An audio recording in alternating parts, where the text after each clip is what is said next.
close to a trade deal with China.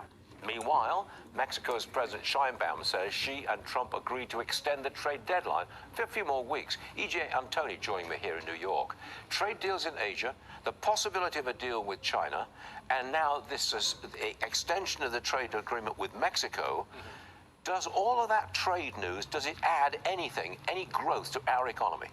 Future growth, absolutely. I think that's part of the reason why we're seeing the market do as well as we are, right? You're seeing progress in the trade deals. You're seeing a lot of the potential trade wars essentially being called off.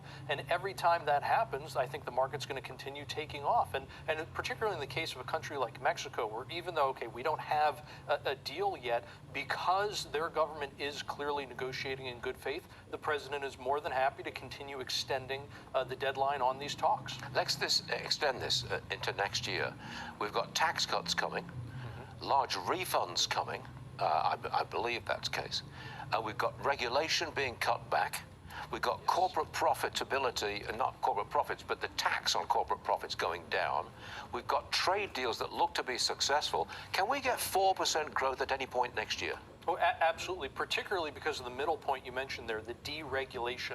If we go back to the first Trump administration, for example, Stu, the president asked a lot of different businesses, ranging from very small businesses to some of the largest corporations in the country, and he asked, what was more helpful to you in terms of growth, in terms of profits, in terms of hiring? Was it the tax cuts or was it the deregulation? Every single one in that entire group said the deregulation, and they're, I think, doing it faster this go-around than they did in Trump 1.0. 4% growth, not much inflation. Trump and the Republicans are a shoo-in for the midterms. What say you? Yeah, you're going to agree with me. I'm no political scientist. I'm a monetary You're a scientist. Trump guy. I will say that formula makes sense to me. Okay. The fund billionaire, hedge fund billionaire, his name is Ray Dalio, you know him. He says that the bottom 60% of workers are becoming dependent on the top 1%, the highest earners. There's a dependency there. What he's talking about here is income inequality. Should we do anything about income inequality? And if so, what? Oh, sure we should. We should stop causing it. What's the biggest driver of income inequality today?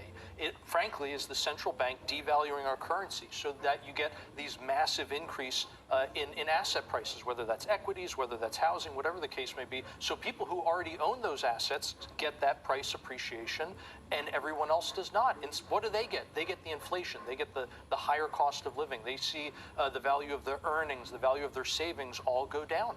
So growth is the way to get away from this extreme income inequality. Real growth, exactly. Real growth, not just simply inflation that drives up the nominal numbers. What do you say, Murph? How do you do you want to get rid of income inequality, and if so, how do you do it? Well, I think it's always going to exist by definition in a capitalist society. So you have a guy like Ray Dalio, who, like myself, was born in Queens, and he just has done extremely well for himself. I think the key to this, the reason it doesn't bother me, is that the next person in Queens, the youngster out in Queens, he can become the next Ray Dalio. So we have the opportunity in this country, although there's inequality, at some point you can become a hedge fund billionaire, you can become a superstar TV host, you can do whatever you like in this country. So you need the people at the top for people to strive for and to knock off and to become better than. So I'm all for it. Me too. All right, Murph, thanks a lot.